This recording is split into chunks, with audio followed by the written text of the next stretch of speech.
కోసం ఎప్పుడు ఏది అడగడానికి రాలేదు. ఇప్పుడు కూడా నా కోసమే అడగడానికి రాలేదు. నేనెప్పుడు నా పార్థుని నీ స్థానంలోనే నిలబెట్టాను. కానీ ఎందుకో అతను కూడా మామూలు మనిషి అయిపోయాడు. దేవుడయ్యుండి కూడా దేవతని గుర్తించలేని స్థితిలో ఉన్నాడు. తన భర్త ప్రాణాలు నిలబెట్టమని నా కాళ్ల ముందు దీనంగా కూర్చున్న వరుదిని ఇంకా నాకు గుర్తుంది. అలాంటి భార్యని తనెలా మర్చిపోయాడో అర్థం కావడం లేదు. ఆ భార్య భర్తలు విడిపోవడానికి వీల్లేదు. నా వంతు ప్రయత్నం నేను చేయడానికి ఇప్పుడు నేను పార్థు దగ్గరికి బయలుదేరుతున్నాను. నీ వంతు సాయం నువ్వు అందిస్తావని నమ్ముతున్నాను.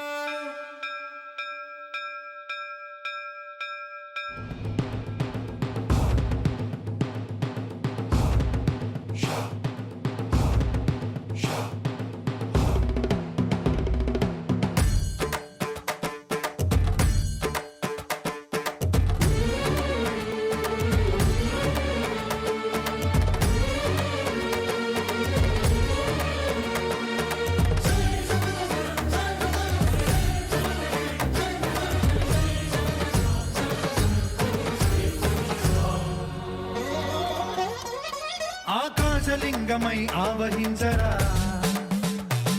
ఢమఢమఢమని డమరుక ధ్వని సలిపి చడదని వదిలించరా, రామేశలింగమై మహిమ చూపరా, పలు శుభములగని అభయముని లిఖితము సతతము అందించరా.